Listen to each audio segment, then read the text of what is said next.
Pasca serangan Iran ke Israel, Kementerian Luar Negeri memastikan tidak ada WNI yang terdampak. Sementara PBB meminta semua pihak menahan diri dan meredakan ketegangan Iran dan Israel. Sabtu 13 April kemarin, Iran meluncurkan ratusan drone dan rudal balistik ke wilayah Israel. Iran menyebut serangan ini sebagai balasan atas serangan terhadap komplek konsulat Iran di Damaskus, Suriah 1 April lalu. Menurut Iran, Israel bertanggung jawab atas serangan yang menewaskan salah satu jenderal Iran tersebut. این عملیات از نظر ما خاتمه یافته است و قصدی بر ادامه این عملیات وجود نداره، اما چنانچه رژیم صهیونیستی اقدامی رو علیه جمهوری اسلامی ایران چه در خاک ما و چه در مراکز متعلق به ما در کشور سوریه یا جای دیگری انجام بده، عملیات بعدی ما بسیار بزرگتر از این انجام خواهد شد. Dalam serangan itu, Iran meluncurkan 170 pesawat nirawak, 120 peluru kendali balistik, dan 30 rudal jelajah. Salah satu sistem persenjataan yang digunakan Iran adalah drone Shahed 136 Kamikaze.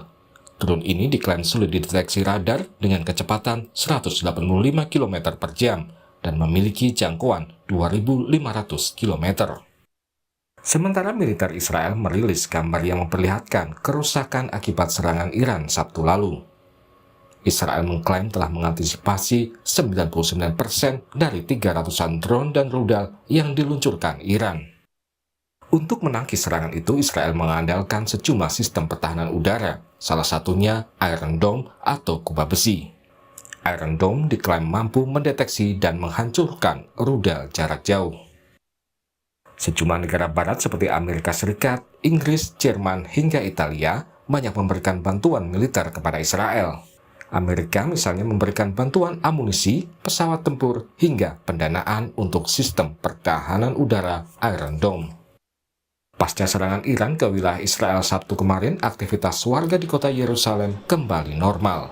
Transportasi publik dan toko-toko kembali dibuka. Meski demikian, sejumlah warga Yerusalem berharap ada upaya pemerintah Israel untuk segera meredakan ketegangan. I hope the government will find a way not to increase the tension but to de-escalate it and to avoid things like that in the future. I hope that they will be able to make a deal to bring back the hostages and to make a ceasefire as long as the security of Israel will remain. Sementara Kementerian Luar Negeri Indonesia memastikan tidak ada WNI yang terdampak serangan balasan Iran ke Israel Sabtu lalu. KBRI Aman telah menjalin komunikasi dengan para WNI yang tinggal di wilayah Israel dan hingga saat ini tidak ada informasi mengenai adanya WNI yang terdampak atas serangan balasan Iran kepada Israel pada hari ini. Berdasarkan catatan lapor diri, KBRI Aman tercatat terdapat 115 warga negara Indonesia yang tinggal menetap di Israel, mayoritas tinggal di wilayah Yerusalem, Tel Aviv, dan Arafat. Sedangkan KBRI Teheran mencatat terdapat ada 376 warga negara Indonesia yang tinggal di wilayah Iran, mayoritas adalah pelajar mahasiswa di kota Qom. Sebelumnya, pada tanggal 13 April 2024, Kementerian Luar Negeri telah menyampaikan imbauan kepada masyarakat untuk meningkatkan kewaspadaan dan menunda perjalanan yang tidak esensial ke Israel maupun ke Iran. Sebelumnya, dalam sidang darurat Dewan Keamanan PBB, Sekjen PBB Antonio Guterres meminta semua pihak untuk menahan diri dan meredakan ketegangan. The Middle East is on the brink.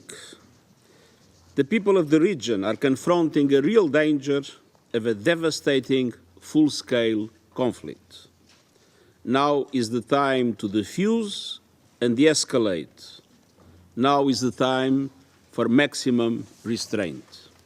Sebelumnya, Iran serta negara di PBB penentang agresi Israel meminta Dewan Keamanan PBB bersikap tegas atas kejahatan genosida di Palestina. Serangan brutal Israel telah menewaskan lebih dari 33.000 jiwa, di antaranya merupakan anak-anak. Tim Liputan, Kompas TV. Kita bahas lebih dalam soal dampak dari serangan balasan Iran ke Israel ini bersama dengan Direktur Perlindungan WNI Kementerian Luar Negeri Yuda Nugraha dan pakar hukum internasional Hikmahanto Yuwana. Selamat malam Prof. Hik juga Pak Yuda. Selamat malam Mbak Friska. Selamat malam Prof. Hik. Selamat malam Pak Yuda. Selamat malam, saya ke Pak Yuda dulu. Tadi di tayangan sebelumnya sudah disampaikan juga oleh Pak Yuda bahwa dipastikan tidak ada warga negara Indonesia yang terdampak. Lebih detailnya seperti apa saat ini warga negara Indonesia baik itu di Iran maupun di Israel bersikap dan statusnya seperti apa? Ya, Mbak Priska, dapat kami update ya bahwa sebetulnya sejak serangan Israel ke fasilitas diplomatik Iran yang ada di Damaskus, Kementerian Luar Negeri dan seluruh perwakilan RI yang ada di Timur Tengah telah siaga mengantisipasi adanya eskalasi. Dan kemudian kami menyampaikan himbauan kepada masyarakat tanggal 13 April yang lalu untuk meningkatkan kewaspadaan, ya, berhati-hati dan mengantisipasi jika terjadi eskalasi. Dan sebagaimana kita ketahui 14 April yang lalu Iran telah melakukan serangan balasan ke beberapa fasilitas militer yang ada di Israel, dan sejak saat itu kita kembali mengintensifkan komunikasi dengan warga kita yang ada di Israel. Data terakhir, ya, sebelumnya kami menyebutkan ada 115, berdasarkan himbauan kami untuk melakukan lapor diri, saat ini data WNI yang tercatat di KBRI menjadi 130. Dan kemudian masih ada 30 warga negara kita yang melakukan wisata religi yang sebelumnya tidak tercatat. Ya, jadi berdasarkan himbauan tersebut akhirnya kita mendapatkan data baru. Awalnya 90 yang melakukan wisata religi, namun sebagian sudah bisa keluar dari Yordan dan dibantu di perbatasan oleh KBRI aman. Berdasarkan konfirmasi komunikasi kami dengan para WNI, termasuk kemarin kami di Kementerian Luar Negeri dan juga KBRI Aman melakukan komunikasi langsung dengan warga negara kita yang ada di Israel dan juga di Iran melalui Zoom. Kondisi mereka aman, tidak ada yang menjadi korban, utamanya wilayah Israel atas serangan Iran ke beberapa fasilitas militer yang ada di sana. Demikian update-nya, Mbak. Saat ini bagaimana warga negara Indonesia di sana harus bersikap? Tadi kami sempat berbincang juga dengan Dubes RI di Teheran, Iran yang menyebutkan bahwa statusnya siaga 2. Nah, untuk status keamanan ini bisa dijelaskan lebih detail lagi bagaimana yang di Iran, bagaimana yang di Israel, dan apa saja cara bertindaknya? Ya, terima kasih Mbak Friska. Jadi dapat kami sampaikan bahwa sudah menjadi SOP seluruh perwakilan RI di luar negeri untuk memiliki rencana kontingensi untuk mengantisipasi situasi kedaruratan terkait dengan pelindungan warga negara Indonesia di luar negeri. Termasuk dalam hal ini tentunya adalah KBRI Aman dan juga KBRI Teheran. Dapat kami sampaikan bahwa status yang ada di wilayah Israel dan juga di Palestina sudah ditetapkan oleh KBRI Aman menjadi siaga 1. Sebetulnya siaga 1 ini sudah kita tetapkan sejak 7 Oktober tahun lalu ketika ada konflik di Gaza, ya, dan tidak diturunkan sejak saat itu. Sedangkan untuk di wilayah Iran, sebagaimana sudah disampaikan oleh KBRI Teheran bahwa statusnya saat ini ditetapkan menjadi siaga 2. Dalam konteks siaga 2, dalam komunikasi Zoom yang kami lakukan dengan para WNI, kita minta para WNI sudah bersiap-siap, ya. Kami sudah jelaskan titik-titik safe house yang perlu dijangkau oleh mereka, dan kemudian nanti KBRI akan melakukan titik-titik penjemputan ke safe house tersebut. Dan kemudian jika memungkinkan, kami menyarankan, ya, bagi yang tidak memiliki kepentingan esensial untuk dapat pulang ke Indonesia secara mandiri. Seperti itu. Begitu pula yang di Israel, kalau untuk siaga 1 apa yang membedakan? Apakah artinya untuk kemungkinan evakuasinya lebih besar atau seperti apa yang jadi standar untuk cara bertindak itu? Ya, tentu siaga 1 adalah status yang paling tinggi, ya, di mana kita lakukan assessment bahwa terdapat ancaman yang nyata bagi keselamatan warga negara kita, dan oleh karena itu kita menyarankan untuk bisa melakukan evakuasi. Dan untuk status yang ada di Israel sebetulnya sebagaimana kami sampaikan dahulu pada saat konflik Gaza mulai pecah pada Oktober tahun lalu, kami sudah mempersiapkan proses evakuasi bagi warga negara kita yang ada di Israel. Namun memang pada saat itu mereka memilih untuk tetap tinggal.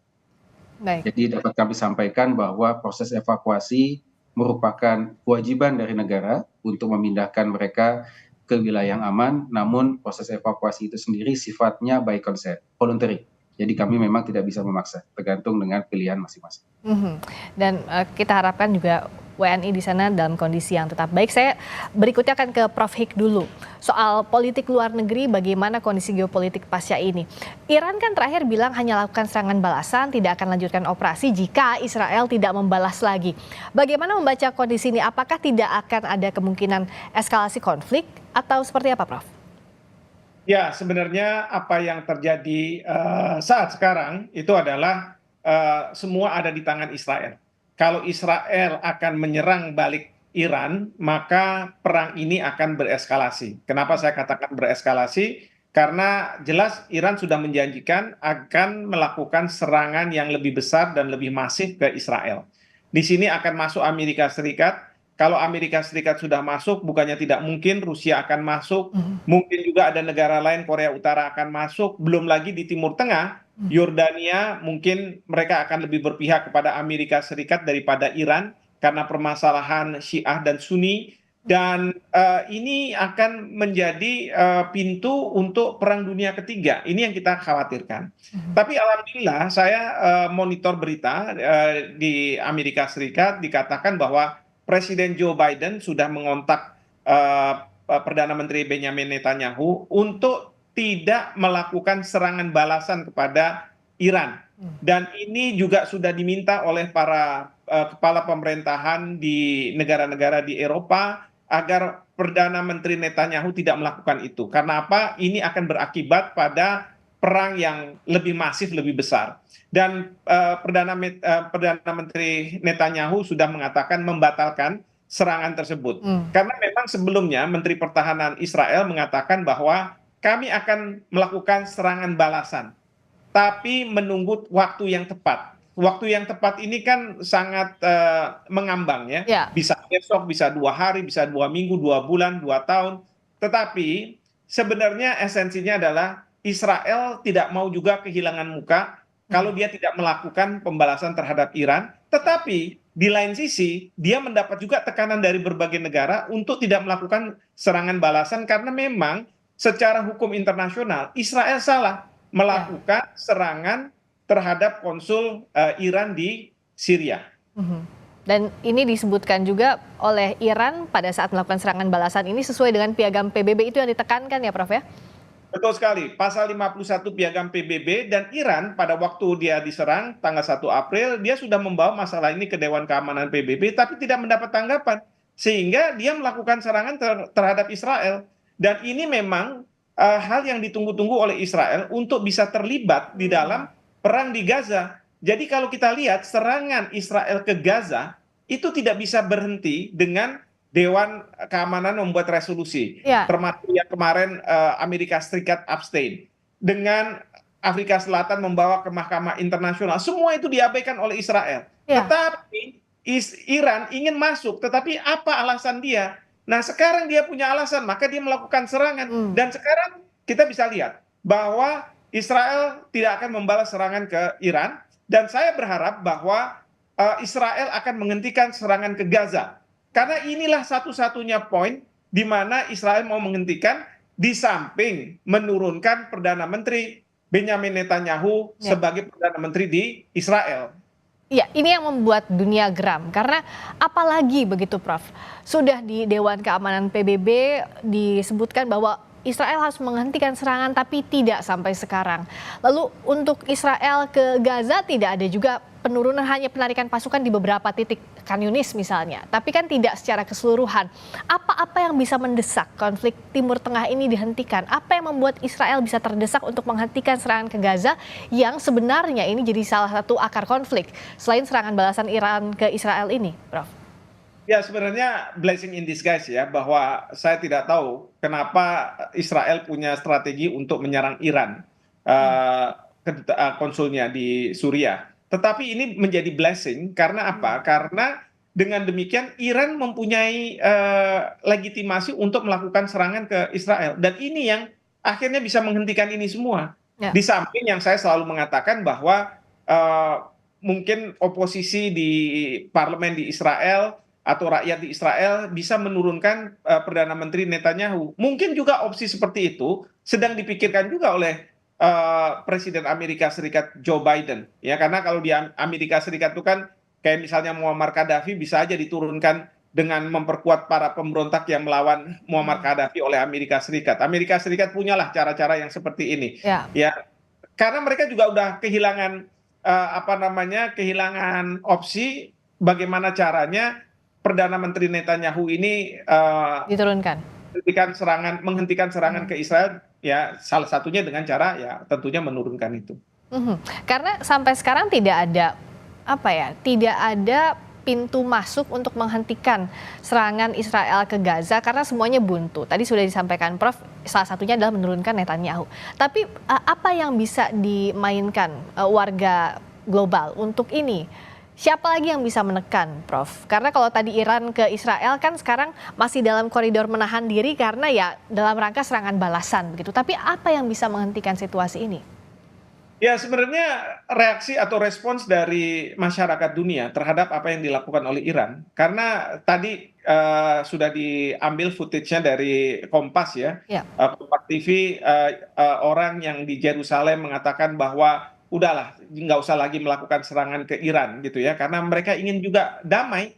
Nah, ini yang diinginkan oleh dunia. Jadi masyarakat internasional juga, masyarakat misalnya warga kebanyakan juga ingin bahwa perang ini tidak bereskalasi, kemudian masuk ke perang dunia ketiga. Kita tahu perang yang lama seperti Ukraina sampai sekarang masih belum selesai. Ini juga kan berdampak pada pelambatan perekonomian dunia, memunculkan krisis pangan, krisis supply chain, krisis finansial dan lain sebagainya. Nah, oleh karena itu masyarakat internasional sebenarnya ingin bahwa Israel melakukan penghentian serangan ke Gaza. Karena ini sudah tidak lagi proporsional dengan yang selama ini diklaim oleh Israel, yaitu hak untuk membela diri. Begitu. Dan kritik juga dialamatkan kepada PBB yang dianggap useless karena tidak ada yang bisa dilakukan, hanya mengutuk misalnya, tapi tidak ada langkah tegas untuk Israel menghentikan serangan ke Gaza. Di sisi lain saat Iran melakukan serangan balasan langsung mengeluarkan kutukan begitu. Nah, apa yang bisa dibaca dari peran PBB? Ya, yang pasti adalah di PBB itu Dewan Keamanan itu sangat berperan. Nah, sayangnya di Dewan Keamanan PBB itu ada negara-negara yang punya hak veto. Salah satunya adalah Amerika Serikat, dan Amerika Serikat selalu melindungi Israel dengan melalui lobi-lobi Yahudinya. Jadi di Amerika Serikat banyak warga negara Amerika keturunan Yahudi yang memang mereka minoritas, tapi secara ekonomi mereka sangat menguasai ekonomi di Amerika Serikat. Dan mereka, siapapun yang akan menjadi presiden, pasti akan mendengarkan apa yang mereka katakan. Dan mereka punya kepentingan untuk melindungi Israel sebagai sebuah negara. Ini yang selalu gagal. Ya, bahkan yang kemarin resolusi untuk gencatan senjata itu tidak disertai dengan ketentuan yang mengatakan kalau misalnya tidak dipatuhi juga, maka Dewan Keamanan akan membentuk pasukan multinasional untuk melakukan penyerangan ke Israel. Jadi ya Israel bisa mengabaikan begitu saja. Nah, itu yang kemudian menjadi kefrustrasian dunia. Karena kalau kita lihat di Majelis Umum PBB, di mana di sana demokrasi berjalan, mekanisme satu negara satu suara, sudah ada resolusi yang sudah minta gencatan senjata yang kalau saya tidak salah jumlahnya 160-an lebih. Artinya apa? Masyarakat dunia menghendaki Israel menghentikan.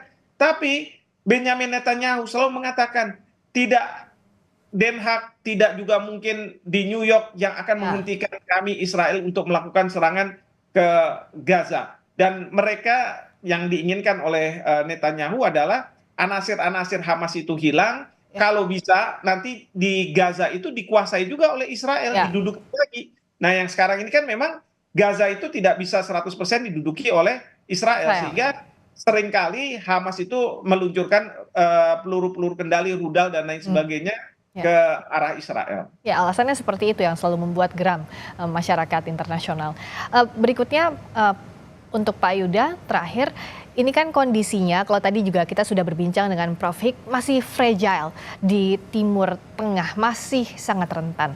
Apa yang harus diwaspadai oleh warga negara Indonesia di sana, di Israel yang statusnya siaga 1 untuk WNI, juga di Iran yang siaga 2, apa saja yang harus betul-betul diperhatikan dan bagaimana cara berkontak dengan Kementerian Luar Negeri, bagaimana pula agar sosialisasi ini berjalan dengan baik, mengamati situasi di Timur Tengah ini, Pak Yuda? Ya, Mbak Friska, jadi sebagaimana tadi sudah disampaikan juga oleh Prof. Hik ya, bahwa situasi ini masih fluid ya, dan kemungkinan eskalasi lebih lanjut itu masih sangat terbuka. Tentunya kita tidak pernah mengharapkan, ya kita minta pihak-pihak yang bertikai dapat menahan diri dan mencegah terjadinya eskalasi lebih lanjut. Namun dalam konteks rencana kontingensi, we have to think the worst case scenario. Artinya kami sudah menyampaikan berbagai macam himbauan kepada masyarakat. Pertama, himbauan untuk tidak melakukan perjalanan ke wilayah Israel maupun Iran. Ini bahkan kami sampaikan sebelum tanggal 14. Namun kami masih mencatat memang ada yang masih melakukan perjalanan, utamanya ke wilayah Israel untuk kepentingan wisatawan. Jadi kami sangat-sangat mengharapkan untuk dapat ditunda terlebih dahulu. Kemudian saat ini status siaga 1 sudah ditetapkan untuk wilayah Israel dan Palestina dan siaga 2 untuk wilayah Iran. Bagi warga negara kita yang ada di kedua wilayah tersebut, kami sudah lakukan komunikasi, ketenangan ini menjadi kunci, dan kemudian ikuti langkah-langkah kontingensi yang telah disampaikan oleh perwakilan. Dan bagi keluarga di Indonesia tentunya juga perlu tetap tenang ya, bahwa perwakilan RI dan masyarakat Indonesia yang ada di Iran dan Israel sudah melakukan berbagai macam langkah upaya. Bagi keluarga yang ada di Indonesia yang ingin mengetahui kondisi keluarganya yang ada di Israel atau di Iran, silakan menghubungi hotline yang sudah disiagakan baik oleh KBRI Aman untuk wilayah Israel maupun KBRI Tehran untuk wilayah Iran. Dan kami juga di Kementerian Luar Negeri sudah mengaktifasi hotline pelindungan WNI, bisa diakses di 012 9007 0027. Demikian Mbak Friska. Kita harapkan tentu saja kondisi warga negara Indonesia selalu dalam keadaan baik. Tadi hotline-nya juga sudah disampaikan oleh Pak Yuda, bisa berkontak terutama untuk keluarganya yang ingin mengetahui bagaimana kondisi warga negara Indonesia yang saat ini di daerah Timur Tengah, khususnya daerah konflik. Dan Prof. Hik juga terima kasih banyak atas waktunya. Semoga konflik ini segera berakhir, terutama Israel yang berhenti untuk menyerang Gaza yang jadi salah satu akar konflik di Timur Tengah. Terima kasih sekali lagi Pak Yuda Nugraha, Direktur Perlindungan WNI Kementerian Luar Negeri, Prof. Hikmahanto Yuwana, pakar hukum internasional. Selamat malam, terima kasih.